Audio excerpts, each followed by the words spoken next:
اللہم صل علی سید۔ میں حضرت عائشہ رضی اللہ تعالی عنہا کے پاس آئی، وہ نماز پڑھ رہی تھی۔ میں نے کہا کہ لوگوں کا کیا حال ہے؟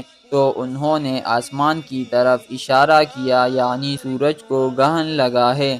اتنے میں لوگ نماز کے لیے کھڑے ہو گئے۔ حضرت عائشہ رضی اللہ تعالی عنہا نے کہا اللہ پاک ہے۔ میں نے کہا کیا یہ گرہن کوئی خاص نشانی ہے؟ انہوں نے سر سے اشارہ کیا یعنی ہاں۔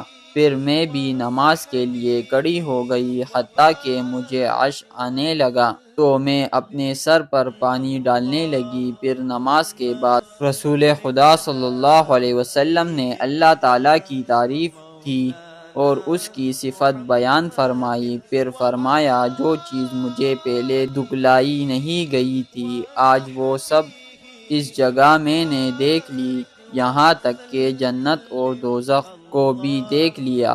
اور مجھ پر یہ وحی کی گئی کہ تم اپنی قبروں میں آزمائے جاؤ گے۔ مثلاً یا قرب کا کون سا لفظ؟ حضرت آسماء نے فرمایا میں نہیں جانتی۔ فاطمہ کہتی ہے یعنی فتنہ دجال کی طرح آزمائے جاؤ گے۔ کہا جائے گا قبر کے اندر کہ تم اس آدمی کے بارے میں کیا جانتے ہو؟ تو جو صاحب ایمان یا صاحب یقین ہوگا۔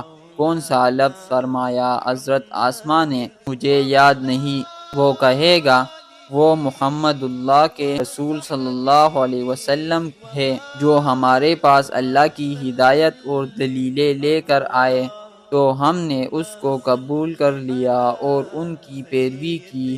وہ محمد صلی اللہ علیہ وسلم ہے۔ 3 بار اسی طرح کہے گا، پھر اس سے کہہ دیا جائے گا کہ آرام سے سو جا، بے شک ہم نے جان لیا کہ تو محمد صلی اللہ علیہ وسلم پر یقین رکھتا ہے۔ اور بہرحال منافق یا شکی آدمی میں نہیں جانتی کہ ان میں سے کون سا لفظ حضرت آسماء نے کہا۔ تو وہ منافق یا شکی آدمی کہے گا کہ جو لوگوں کو میں نے کہتے سنا، میں نے بھی وہی کہہ دیا، باقی میں کچھ نہیں جانتا۔